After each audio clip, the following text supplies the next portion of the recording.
Junkyard talk straight from Mark. Let's get right into it. We're going to talk about this week's worst vehicles you can possibly find, some of the biggest recalls, some of the big failures, and some of the big flops. And the first one we have here is a Toyota Tacoma recalled for possible brake fluid leaks. Now what they're saying here is Toyota recalls based on driving.ca. They have this great news here where they say Toyota recalls 2024 to 2025 Toyota Tacoma due to possibly damaged rear brake hoses.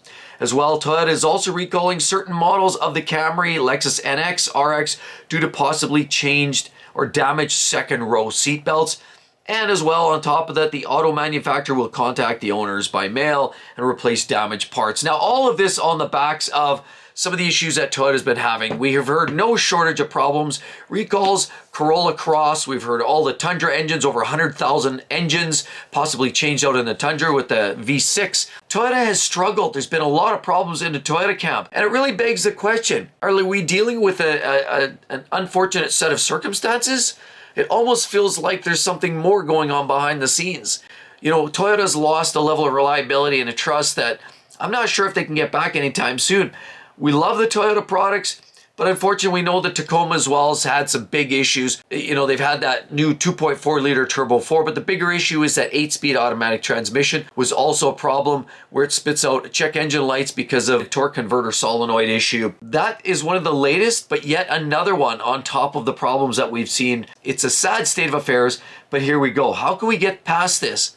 Here's another one. Honda issues a recall on nearly 300,000 cars due to a fuel injection software issue. And unfortunately, this seems to be a programming issue where they're referring to the F1 ECU. Sudden changes in the throttle could illuminate the check engine light and cause the engine to lose drive power. Hesitate, stall, increasing the risk of crash or safety issues. We know their 1.5 and their oil and fuel dilution problems. We know the issues with the 3.5 liter V6 that they've seen as well in recent months with the machining problems and the crankshaft.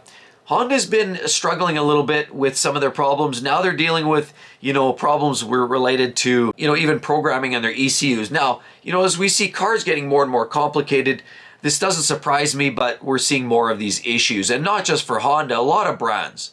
But where does this begin and end? We know there's other issues. And we scroll up to the top and we see another problem here with Samsung. Based on CarScoop's reports here, Samsung battery fire risk ignites recalls for 180,000 cars across 4 brands. Samsung took responsibility for a slew of recalls affecting over 180,000 cars, Ford, Volkswagen, and even Stellantis. Remember everybody was on Stellantis' back about those plug-in hybrid Wranglers, or Volkswagen and some of the fire hazards, or even Ford. We know Ford's had some problems too, where we've heard about some of those issues being a risk or fire hazard. Well, this is actually admittedly a Samsung problem, and they are going to address this. So, where a lot of people like to point fingers at a lot of the OEMs, sometimes it's a supplier issue, sometimes it's a parts problem. And this is another prime example. We know a few years ago, BMW had some fire hazard or risks with some of their EVs, with their X5s, because of the supplier. And if I'm not mistaken, I thought it was Samsung as well, but I wouldn't swear by that.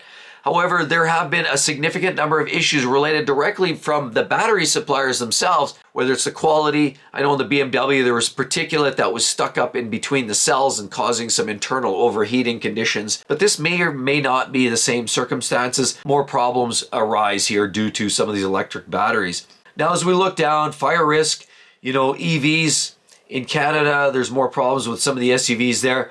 Also, Ford recalls 7,500 vehicles in Canada for a problem with the rear view camera. Ford's had some problems with the rear view cameras, indeed, but I know they're not the only ones. And I've heard of many other manufacturers suffering some of these rear view camera failures. And they're actually saying this time it's more than 70,000 vehicles, and that's about 7,700 in Canada themselves, where the problem with the rear view backup camera on 3 specific models. Of course, some of these problems are they're more of a nuisance. They aren't necessarily always the most intensive, but the problem is with backup cameras, we know in Canada, it's mandated. Every vehicle has to come back, with a functioning backup camera. These recalls impact a 21 Ford Expedition, a 21 to 22 Super Duty trucks, F-250 to 600, a 2020 to 22 Lincoln Corsair, so that SUV. And they're just saying that the company's been receiving a significant number of warranty warranty claims concerning the operating problem with the rear view backup camera on those vehicles. And it's just the image quality or the clarity and the display is just not where it should be. So more problems. Heads up, if you've got one of those vehicles, you might want to check it out, but it's more of that Ford found on road dead or fixed or repaired daily. Ford can't escape these recalls, and we know that their CEO, Farley, has really pinpointed and said a couple of major areas of concern is, of course, making more affordable EVs and making them finding lower production cost availability, but also addressing some of the big recalls because that's her eating their lunch. And if they can knock some of the warranty claims and the recalls down, then there's a huge opportunity for cost savings from Ford. So we know this is going to be a big problem. And so let's keep scrolling, shall we? I mean, there's no shortage of conversations. We see Honda recalls, more Toyota, Lexus recalls, Honda, of course, lots of conversation. And we also noticed GM, I reported this last week about GM and having almost 1 million vehicles with recalls related to rod bearings on some of their L87 V8 engines. That one's going to hurt big time. If they have to replace all those engines, GM, so that's, the Sierra, well, the Chevy and the GM vehicles, all half-ton 1500s, maybe that are carrying that L87. And there's one that's scary because we know many years ago where we saw the Takata airbags being a big problem for many brands like BMW, Hondas. Even my old Ram actually has Takata airbag issues. And Takata was a popularly used product or manufacturer for airbags, and a lot of them were sustaining issues, especially in really hot or humid areas where the inflator could inadvertently ignite. You could be driving down the road and the airbags absolutely deploy on their own, or they just don't work at all. On certain vehicles, the wiring under the front passenger seat may not have been routed correctly, and basically saying as a result, the wiring could become damaged when the seat is moved. If this happens, the airbags and seatbelt pretensioners may not work, and the airbag system may not turn off the passenger front airbag when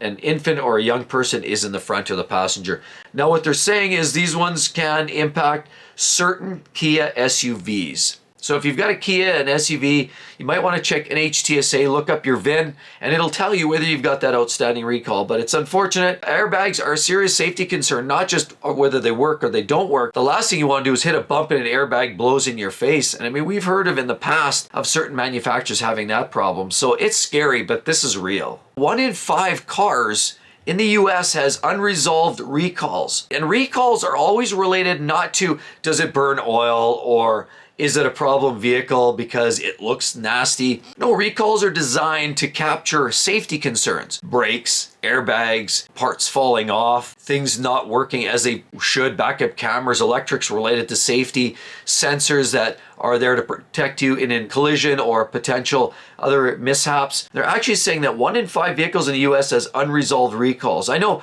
I get recalls almost constantly from different vehicles. We've got the one Mercedes, we've had a few recalls come there. Some of them are more advisories or sort of bulletins. You see, a lot of these manufacturers are creating vehicles that aren't necessarily well sorted. We're hearing about the issues later, and it feels to me like a lot of consumers are the guinea pigs. The suppliers say the part's tested and good to go. They put these parts in, and as a sum of the parts, these vehicles go into service, and we buy them and we drive them around. And then it seems like a year later, 2 years, 3 years, 5 years later, we get these recalls in the mail to tell us that there's a big outstanding problem.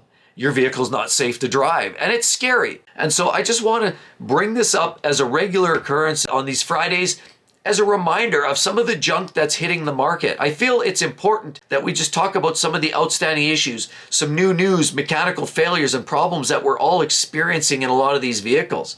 I mean, you go buy a brand new vehicle and you think your problems are over, at least for the warranty period, 3 to 5 years. But what we don't realize is a lot of times that's just getting started because a lot of these new models have more complexity, more problems, more technology, and some of that stuff creates more problems, more challenges, more safety impacts. We're also hearing a lot of vehicles post 2020 aren't built as well as they were before. Is it a problem of manpower? Is it the UAW? Is it a combination of people don't care? Is it cost-cutting measures? There's a whole multitude of different reasons why one can justify and say modern vehicles aren't built as well as they were 6 or 7 years ago, but that clearly becomes more of a point because we're seeing more of these vehicles outstanding with issues, big issues. Look at, I never thought we'd have problems like we're seeing with Toyota. They're still a reliable brand. I still trust cars like Toyotas and Hondas more than I do with Fords and Chevys, but the fact remains is they're having more and more issues that we never heard of. If Toyota had one, maybe 2 recalls in a 5-year span, that would be alarming, and it would be a big one. This